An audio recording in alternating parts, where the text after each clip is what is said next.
नमस्कार, स्वागत है साहित्यिक झरोका चैनल पर। आज हम करेंगे राहुल सांकृत्यायन द्वारा रचित यात्रा वृतांत तिब्बत के पथ पर। जैसा कि नाम से ही स्पष्ट है, इसमें तिब्बत यात्रा का वर्णन है कि तिब्बत जाते समय मार्ग में कैसा उनको अनुभव रहा।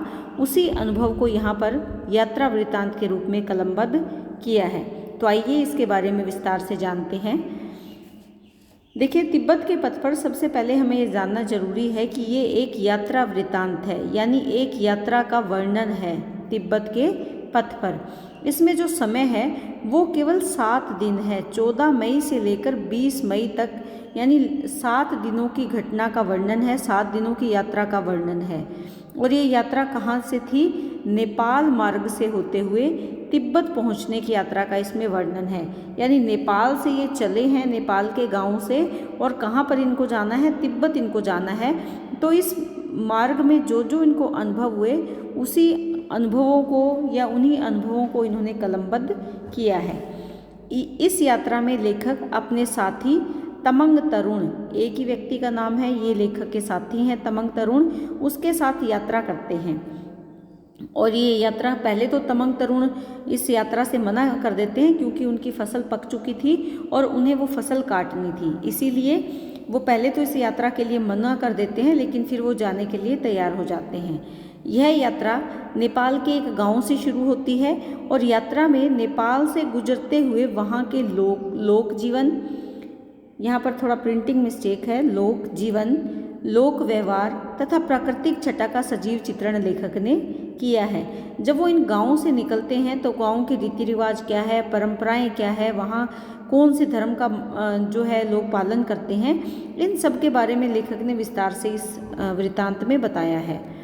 तमंग तरुण आवश्यक कार्य होने के कारण केवल तात पानी तक ही जाने की सहमति के लिए सहमत होता है। तात पानी, तात यानी ताता यानी गर्म पानी, गर्म पानी। तात पानी एक स्थान का नाम है और इसको क्यों कहा जाता है? क्योंकि यहाँ पर गर्म पानी के चश्मे हैं, यानी ज़मीन से गर्म पानी प्राकृतिक रूप से निकलता है, इसीलिए स्थान का नाम तात पानी है। और इस यात्रा वृतांत में मार्ग में आने वाले गांव में अनेक जातियों के लोग रहते हैं, जिनका वर्णन लेखक इसमें करता है। लेकिन इसके साथ साथ हम थोड़ा सा इसका जो सार है उसके बारे में भी जानेंगे कि राहुल सांकृत्यायन ने अपनी तिब्बत यात्रा 14 मई को आरंभ की। किसके साथ की थी? तरुण तमंग के साथ की थी। लेकिन जो तरुण तमंग है वो कहाँ तक जाने के लिए तैयार हुआ था? केवल तात पानी तक जाने के लिए तैयार हुआ था।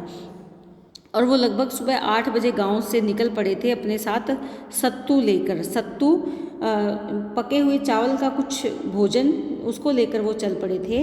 उन्हें पता चला कि मार्ग में चरवाहों का डेरा है। चरवाहे कौन होते हैं? भेड़े या बकरियां चराने वाले।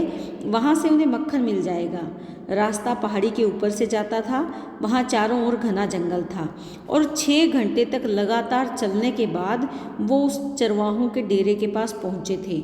वहाँ पर उन्होंने मक्खन भी लिया और इसके साथ साथ उन्होंने, जब चरवाहों ने भोजन करने का आग्रह किया तो लेखक ने स्वीकार कर लिया, क्योंकि लेखक ये जानता था कि आने वाले रास्ते में ना जाने उन्हें खाना कहीं मिले या ना मिले, इसीलिए उसने खाना उनसे स्वीकार कर लिया और वहाँ पर उन्होंने भोजन भी किया। तमंग तरुण भोटिया बोली जानते थे, जो भोटिया बोली है वहाँ की लोक भाषा है, उसको जानते थे और दोनों इसी बोली में आपस में बातें करते हुए चले आ रहे थे।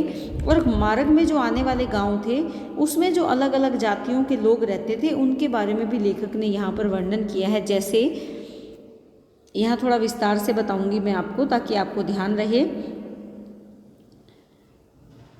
सबसे पहले लेखक ने यल्मो जाति के बारे में बताया है। जिस गांव से वो जा रहे थे वहाँ पर यल्मो जाति के लोग रहते थे और उस गांव की खासियत क्या थी कि वहाँ पर सफ़ेद ध्वजाएं लगाई हुई थी और रास्ते में मानी बनी हुई थी। मानी का तात्पर्य क्या है? एक धर्म स्थल जो बहुत बड़ा नहीं, एक तरह का मंदिर जो बहुत छोटे आकार का था और मानियों के दोनों ओर साफ मार्ग बने हुए थे। जो व्यक्ति मानियों की यात्रा कर लेता, मानियों की यात्रा करता, वो पुण्य का भागी माना जाता था। यानी वो पुण्य, उस मानियों की जो यात्रा करते थे, ऐसे माना जाता था कि ये पुण्य कार्य है और वो महापुण्य का अधिकारी बन जाता था। यहाँ के जो लोग थे वो लामा धर्म में विश्वास करते थे, यानी यहाँ के लोगों में लामा धर्म प्रचलित था। तो ये कौन सी जाति के बारे में बताया है? यल्मो जाति का गांव है, यल्मो जाति का नाम है। तो वहाँ के लोग क्या करते हैं कि मानियाँ बनाते हैं अपने धर्म को प्रदर्शित करने के लिए, धर्म को पूजने के लिए, और इसके साथ साथ अपने घरों पर सफ़ेद रंग की ध्वजाएं भी लगाते हैं। और यल्मो जाति के लोग लामा धर्म में विश्वास करते हैं, लामा धर्म की परंपराओं को मानते हैं। उसके बाद जो राहुल सांकृत्यायन है वो अपने साथी तमंग तरुण के साथ लगातार 4-5 घंटे चलते हैं। उसके बाद डांडे के किनारे पहुंच जाते हैं। वहाँ भी एक बड़ी सी मानी बनी हुई थी, और वहाँ से जो अब तक पहाड़ पे चढ़ रहे थे, वहाँ से पहाड़ की उतराई शुरू हो जाती है, ढलान शुरू हो जाती है। चारों ओर वहाँ खेत है। जैसे जैसे वो नीचे जाते हैं वैसे वैसे तापमान बढ़ता जाता है, यानी गर्मी होती जाती है। और गर्मी के कारण वहाँ पर गेहूँ और जौ के भी खेत हैं, क्योंकि मौसम बदल गया। तो गेहूँ और जौ क्योंकि गर्म इलाके में होते हैं, तो वहाँ पर गेहूँ और जौ के भी खेत हैं। वो जल्दी से नीचे उतरते हैं, और जहाँ वो नीचे उतरते हैं उस निचले हिस्से के गांव में जो लोग रहते हैं वो गोरखो जाति के लोग थे, और उनकी जो मुख्य फसल थी वो मकई की फसल थी। उन्होंने मकई की फसल वहाँ पर लगा रखी थी। इसके साथ अगर देखें तो 3-4 बजे वे नदी के पुल को पार करके दूसरी ओर मार्ग पर आगे बढ़ जाते हैं। लेखक ने बताया कि डांडे पहुंचने से पहले एक गांव में रात बिताने के लिए वो रुके थे। गोरखो जाति का जो गांव था उसको पार करने के बाद वो एक अन्य गांव में रुके। वहां पर किसके घर में रुके थे? ब्राह्मण के घर में रुकने की जगह उनको मिल गई थी। रात बिताकर वो सुबह जल्दी ही यात्रा के लिए फिर से आगे बढ़ गए थे। मार्ग में कितने ही गाँव आए, नदी नाले आए, उन सभी का चित्रण लेखक ने बहुत सुंदर तरीके से किया है। डांडे को पार करने के पश्चात उन्हें वृक्षों से शून्य पहाड़ मिले, यानी ऐसे पहाड़ भी आए जहाँ पर पेड़ पौधे बिल्कुल भी नहीं थे, खाली पहाड़ थे। कुछ समय बाद उन्होंने दूसरा डांडा भी पार कर लिया। जब मार्ग थे, अलग अलग पहाड़ी मार्ग हैं जिनको वो पार कर रहे हैं। अब वो कहाँ पहुँच गए थे? अब वो काठमांडव और कुत्ती जाने वाले मार्ग पर पहुंच गए। दोनों ही स्थानों के नाम है। उस मार्ग पर वो पहुंच गए थे। वे ऊपर के रास्ते से ही गए। मार्ग में उन्हें जो लोग मिले वो मुख्यतः नमक लाने वाले लोग थे, यानी वहाँ पर नमक कम था ऊपरी इलाके में, क्योंकि नमक कहाँ बनता है? समुद्री इलाके में नमक बनता है। तो शायद वहाँ ऊपरी इलाके में लोगों के पास नमक की कमी है, तो वहाँ ज़्यादातर जो लोग हैं वो नमक वाले लोग थे, नमक लाने वाले लोग थे। कुछ लोग मकई और चावल लेकर कुत्ती जो गांव है या जगह है उसकी ओर भी जा रहे थे। 2 बजे के बाद उतराई आरंभ हो गई, यानी वो फिर से पहाड़ों की ढलानों की ओर चल पड़े। ढलान से उतर रहे हैं। मार्ग में उन्हें कौन सी बस्तियां मिली? मार्ग में उन्हें शर्बों की बस्तियां मिली, शर्बो जाति की बस्तियां मिली। शर्बा का अर्थ क्या है? पूर्व वाला, यानी जो पूर्व की तरफ बस्तियां हैं। और ये कहाँ तक फैले हुए हैं? जो भारत में दार्जिलिंग का क्षेत्र है वहाँ तक ये बसे हुए हैं। कौन सी जाति के लोग? शर्बो जाति के लोग। इसकी खासियत क्या है कि ये जो यल्मो है वो भी इसी की एक शाखा है। किसकी? शर्बो की। शर्बो, और जो इसके साथ साथ जो भोटियों की एक शाखा है वो कौन सी है? यल्मो, जो सबसे पहले आई थी, ये इसी की एक शाखा है, यानी इसी जाति का एक हिस्सा है। इसी में से ये लोग अलग हुए हैं। इसके बाद वो आगे बढ़ते गए।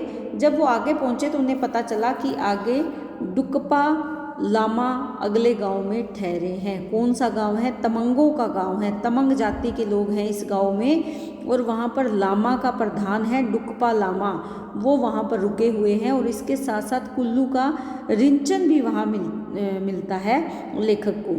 कुल्लू का कोई व्यक्ति विशेष है रिंचन, वो भी वहां पर लेखक को मिलता है। लेकिन लेखक यहाँ पर ये बताता है कि माना कि जो तमंग है ये लामा धर्म को मानते हैं, लेकिन जो डुकपा लामा है इसके प्रति इनकी कोई विशेष श्रद्धा का भाव नहीं है। लेकिन फिर भी लेखक रात भर इनके साथ रुके, और अगले दिन सुबह जल्दी इन्होंने फिर से यात्रा शुरू कर दी। मार्ग में नदी पर लोहे का झूले वाला पुल भी था। मार्ग में कई दुकानें भी थी, लेकिन उस मार्ग में जो दुकानें थी वो वीरान थी। खाने पीने के लिए कोई विशेष साधन वहाँ नहीं थे। वो आगे बढ़े और शाम तक वो एक तमंगों के एक बड़े से गांव में पहुँच गए, यानी अब जहाँ है वो तमंगों के ही गांव है, तमंग जातियों के गांव है। वहाँ रात रुकने पर वे प्रातः ही चल पड़े। वहाँ से गुरु को ढोने के लिए, गुरु कौन है? डुकपा लामा गुरु है। इसको ढोने के लिए, क्योंकि पहाड़ी इलाके पे चलना मुश्किल है, तो 2 आदमी भी उन्होंने अपने साथ ले लिए जो इनको उठाकर आगे चलेंगे।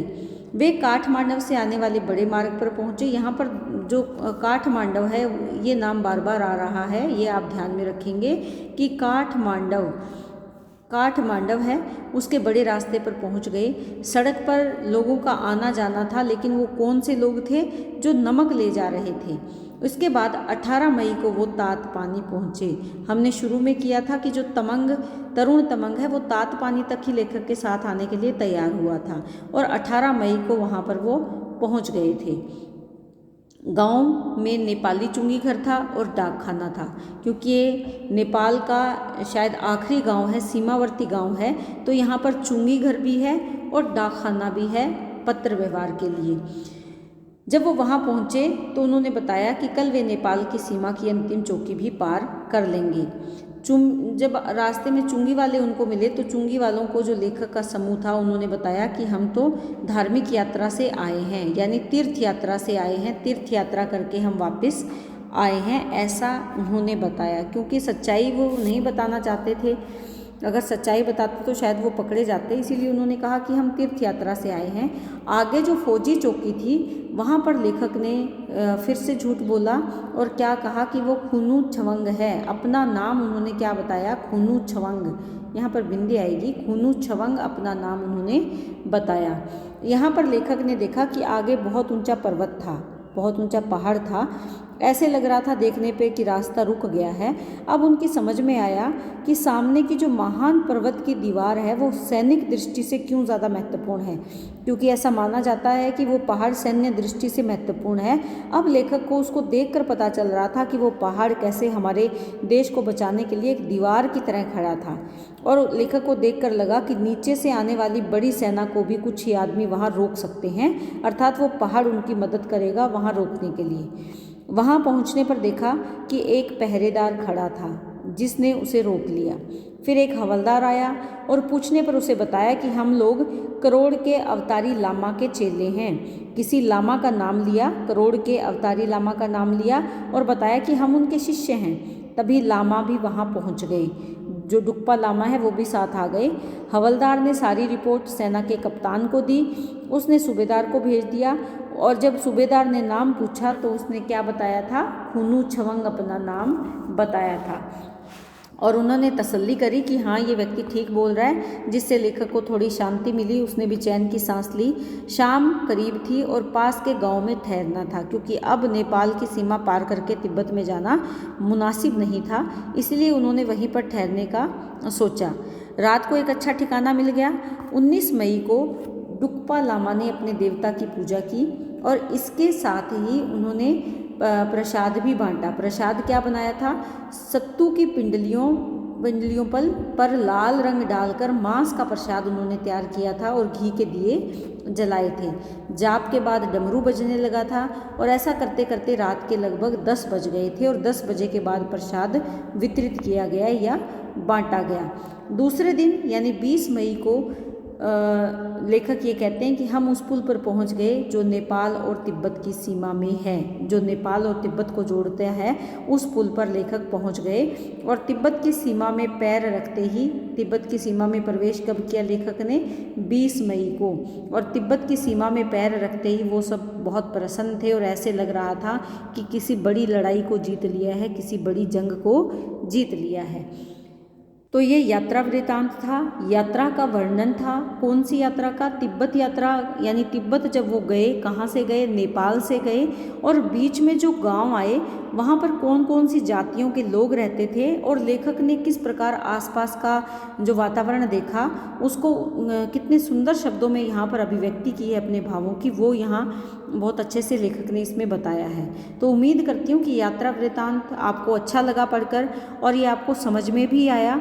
और आप इसको, लेकिन इसकी जो मूल प्रति है वहाँ से इसे ज़रूर पढ़ें ताकि आप लेखक के भावों को और गूढ़ से समझ पाएँ या और अच्छे से उसको समझ पाएँ। यात्रा वृतांत अगर समझ में आया तो अपना कमेंट ज़रूर करें और इसी के साथ चैनल को लाइक, शेयर, सब्सक्राइब करते रहें। बहुत बहुत धन्यवाद।